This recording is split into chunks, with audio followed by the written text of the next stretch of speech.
દાખલા નંબર 6, જેની રકમ છે કે આપેલી આકૃતિની નકલ કરો, દરેક દર્શાવેલી ત્રુટક રેખાની આસપાસ સમમિત બને તે રીતે તેને પૂર્ણ કરો.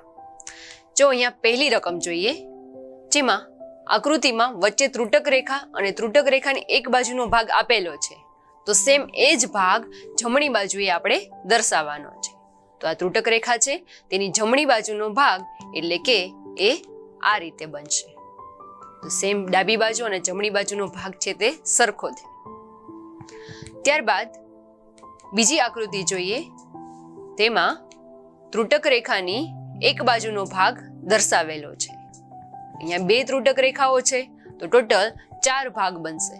એક ભાગ આપેલો છે, તો બાકીના 3 ભાગ જે આ રીતે બનશે. 3 ભાગ રચવાથી આપેલી આકૃતિ છે તે પૂર્ણ થાય છે. ત્યારબાદ ક્વેશ્ચન નંબર સી, જેમાં એક ભાગ આ રીતે દર્શાવેલો છે. તેમાં 2 ત્રુટક રેખાઓ છે, એટલે કે ટોટલ 4 ભાગ હશે. એક ભાગ આપેલો છે, 3 ભાગ દર્શાવવાના છે.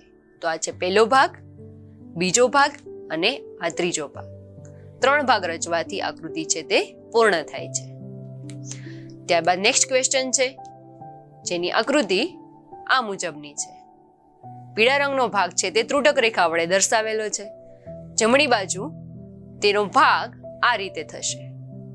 જમણી બાજુનો ભાગ રચવાથી આપેલી આકૃતિ છે તે પૂર્ણ થાય છે. એટલે કે એક ત્રુટક રેખા અને ડાબી બાજુનો ભાગ આપેલો હોય તો જમણી બાજુનો ભાગ છે તે દોરી શકાય છે.